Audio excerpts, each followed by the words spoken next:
Witam Was bardzo serdecznie, z tej strony Rafał Baran z Życia na Filipinach. Słuchajcie, witam Was z naszej farmy. Tak, po wreszcie okresie wakacyjnym, po bardzo długim czasie wróciłem na farmę i dzisiaj Wam pokażę, co tutaj się zmieniło, jak teraz farma wygląda.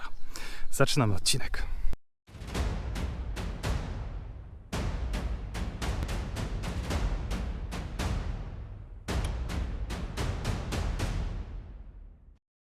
Ale oczywiście, słuchajcie, pierwsze i najważniejsze, to jest dla nas naprawdę bardzo ważne. Jeżeli podoba Wam się nasz kanał, zapraszam Was do subskrypcji naszego kanału. Nic Was to nie kosztuje, a nam to sprawia naprawdę ogromną przyjemność, że jesteście z nami, że kanał się rozwija. Dziękujemy, no i zaczynamy odcinek.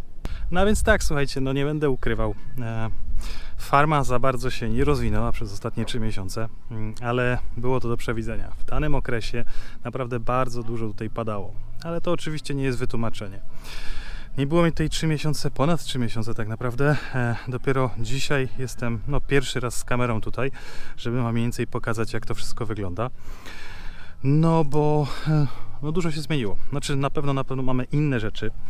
I też słuchajcie, to co jest bardzo ważne, bo ktoś powiedział, że ja tą farmę zostawiłem na 3 miesiące, że tutaj nikogo nie było. Nie, to tak nie jest. Tutaj jest osoba, która się tym zajmuje, która tak naprawdę bardziej to prowadzi niż ja, więc ona się po prostu tym zajmuje cały czas. Ona, można powiedzieć, na tym zarabia pieniądze, jeżeli ciężko nazwać zarabianiem pieniędzy na farmie, no bo ta farma, jak wiecie, jest bardzo mała. Ale przejdźmy do rzeczy. Ja może obrócę kamerę i Wam pokażę, co tutaj się zmieniło. No dobra, a więc tak, słuchajcie, pierwsze sobie przejdźmy może tutaj, tam idziemy tak jakby górą.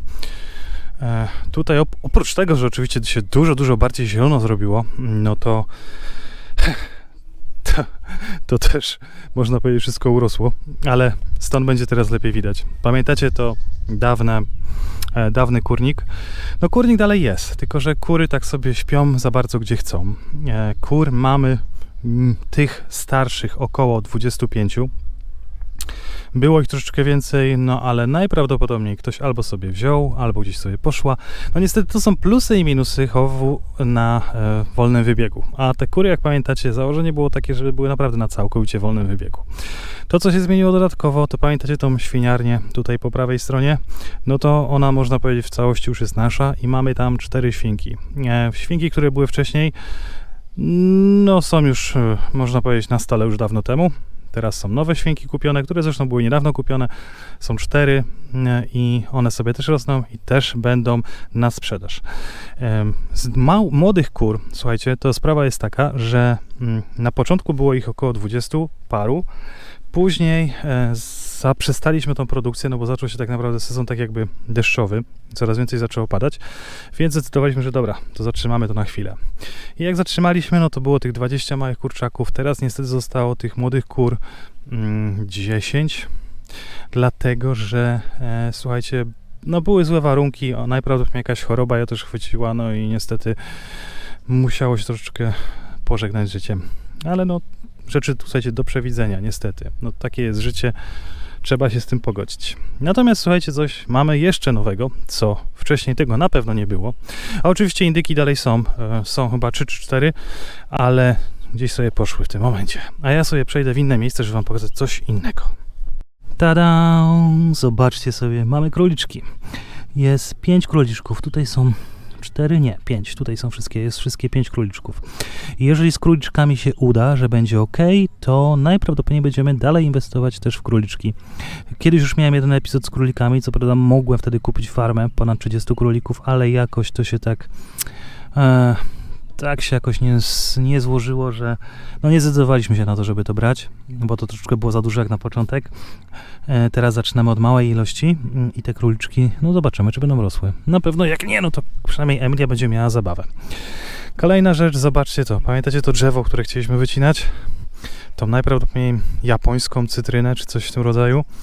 Jest, słuchajcie, tego tyle teraz, że to już nie jest dziwne, że to drzewo się po prostu łamało. Jest podparte, bo po prostu tego jest masa. Tego jest dosłownie masa. Nawet nie wiemy za bardzo, ile to kosztuje na rynku, bo chyba dużo się tego nie sprzedaje. Także będzie trzeba zobaczyć i najprawdopodobniej wystawić jakoś samodzielnie. Wycenić to, nie wiem. No, wziąłem dzisiaj parę, poszukam na internecie, popatrzymy, no ale tego jest naprawdę sporo.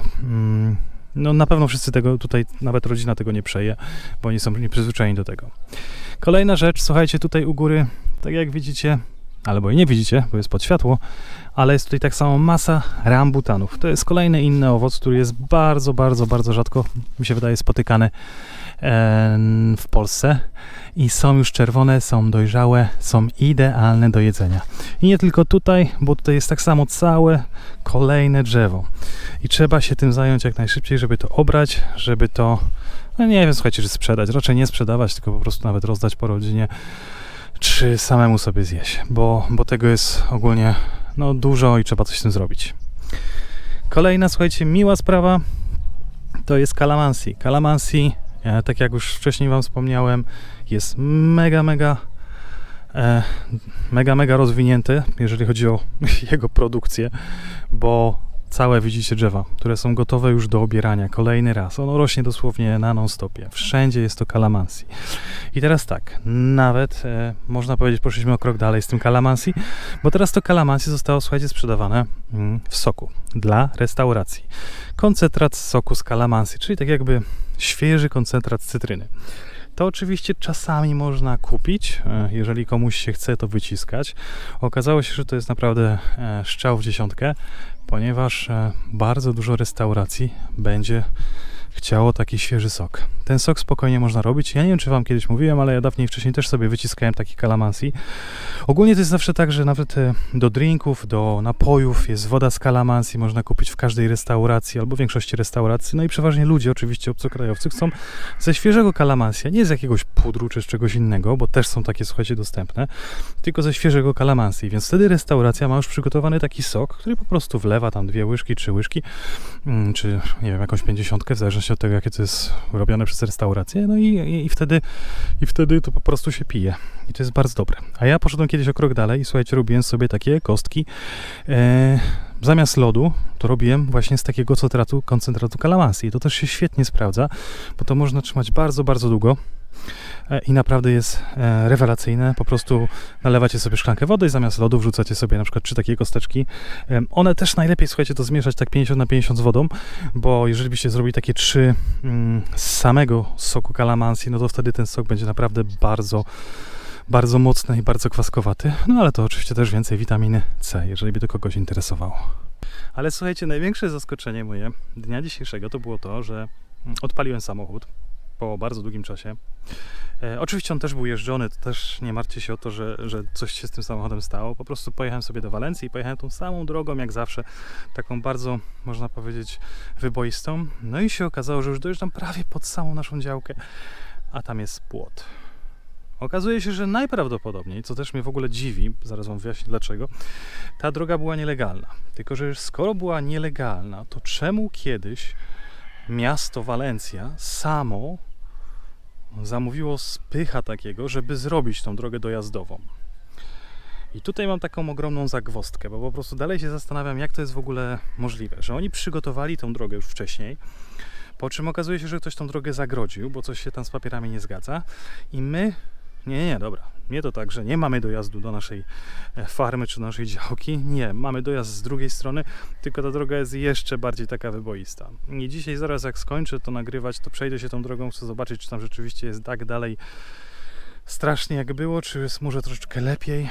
Najgorsze w tym wszystkim, słuchajcie, jest to, że do tych działek tutaj, tak jak my tutaj dojeżdżamy, dosłownie dojeżdża samochodem no tylko i w zasadzie Krystyn rodzina, czyli nasza rodzina i może 2 sąsiadów.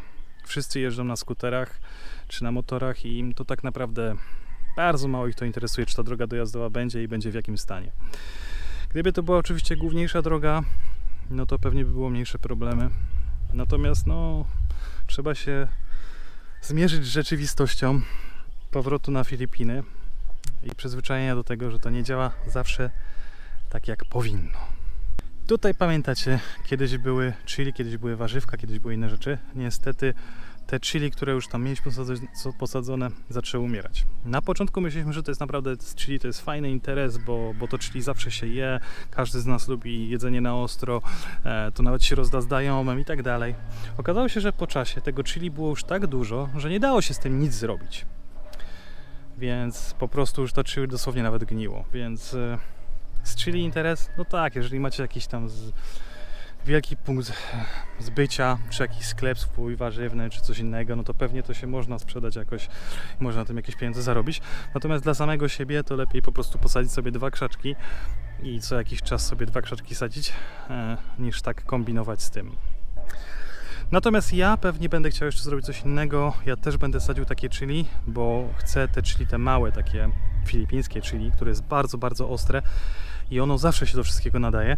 Będę chciał je na pewno sadzić, bo te drzewa są wieloletnie, one po prostu rosną jak już ogromne krzaki. Tylko że ja zrobię to tak, że ja to sobie zrobię u siebie na tarasie, w małych pojemniczkach i dopiero jak już wyrosną na takie naprawdę spore, to albo będę sprzedawał te pojemniczki, albo będę dawał znajomym te pojemniczki już z takimi powiedzmy 10-20 cm roślinkami. Ewentualnie coś jeszcze z tym zrobię, ale to czas pokaże, zobaczymy na spokojnie. Pewnie się zastanawiacie, co tak słyszycie w tle. Takie dump, dup, dup. Okazuje się, że w Walencji, na tej głównej drodze pomiędzy Walencją a Bakongiem, czy na tej drodze akurat, którą ja musiałem przejeżdżać, remontują, albo w zasadzie poszerzają każdy most, który się znajduje na tej ulicy. Jest tych mostów kilka i akurat jeden jest dosłownie na prosto od nas jakieś 300-400 metrów, tak mi się wydaje, w linii prostej i pewnie tam w tym momencie właśnie wbijają słupy.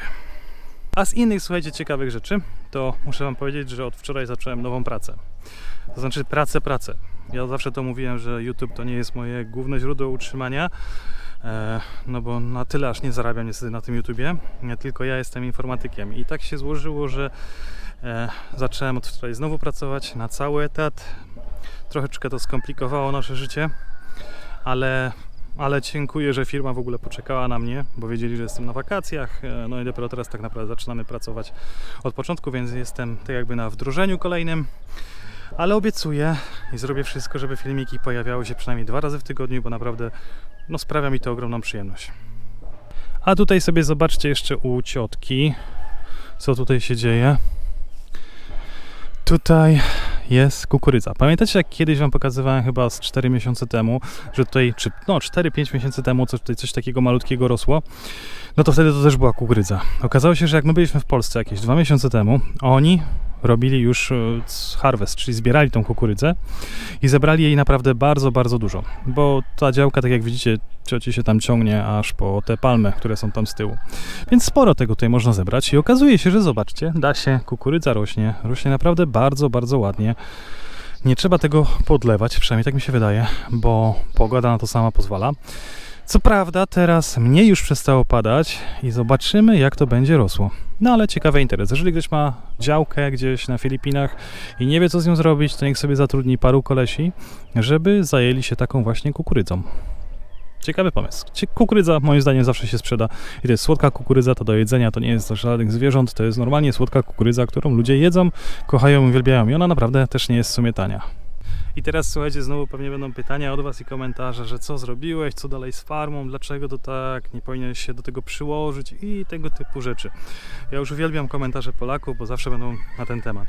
Słuchajcie, tak jak jeszcze raz to powtarzam, ja tej farmy nie prowadzę tak jakby przez 8 godzin dziennie. Ja tutaj ewentualnie mogę zainwestować pieniądze, mogę pomóc od czasu do czasu, ale nigdy nie będę w stanie tutaj przyjeżdżać na 8 godzin dziennie i tego po prostu prowadzić, bo to nie moja praca. Uważam, że to na pewno nie jest prosta praca.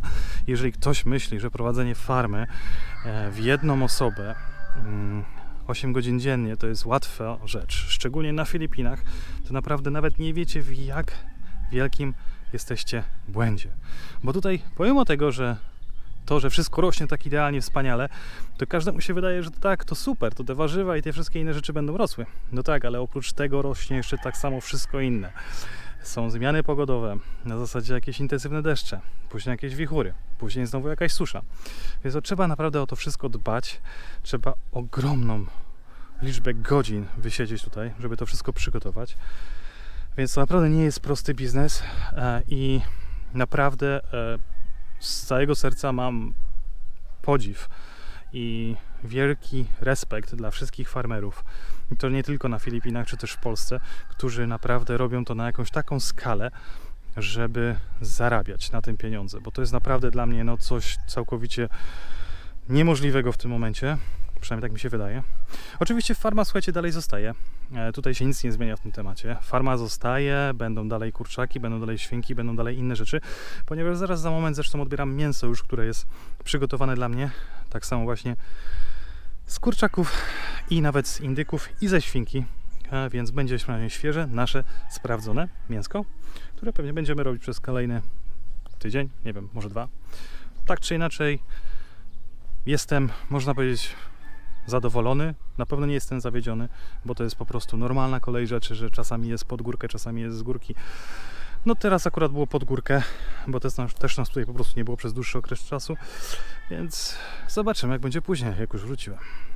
I dla wszystkich hejterów jeszcze raz, tak, wiem, pocę się, słuchajcie, pocę się, bo wróciliśmy na Filipiny, jest 35 stopni w cieniu i ogromna wilgotność. I jeszcze najgorsze jest to, że musiałem zaparkować daleko stąd samochód, żeby przejść się tutaj naokoło. Więc no, życie. Przyzwyczaiłem się do tego, że będzie pisać, że jestem spocony, nieprzygotowany, że źle wyglądam i tak dalej. Ale co tam. I tak nagram ten filmik. No więc słuchajcie, trzeba wracać do domu. Tak jak widzicie, cała siata mięsa. No waży to tak przynajmniej z 5 kg albo i więcej. Cała noga od świni, indyk, inne jakieś tam jeszcze kurczaki, więc i jeszcze tutaj drugie tyle zostało, ale już nie mam więcej miejsca, siatek i chęci na razie. Dobra, zapakowane mięcho, trzeba się zbierać. Wsiadasz do samochodu na Filipinach i odwieczny problem. Krowa jest przed tobą. Mućka, idźże z drogi. No posuń się, bo muszę przejechać. Dobra, słuchajcie, to będzie tyle w tym odcinku. Dziękuję Wam jeszcze raz za oglądanie, dziękuję za Wasze wsparcie, dziękuję za Wasze komentarze i dziękuję co najważniejsze za Wasze subskrypcje, bo to one pomagają, żeby kanał się rozwijał. Widzimy się za kilka dni w kolejnym odcinku. Pozdrawiam serdecznie z Filipin. Pa!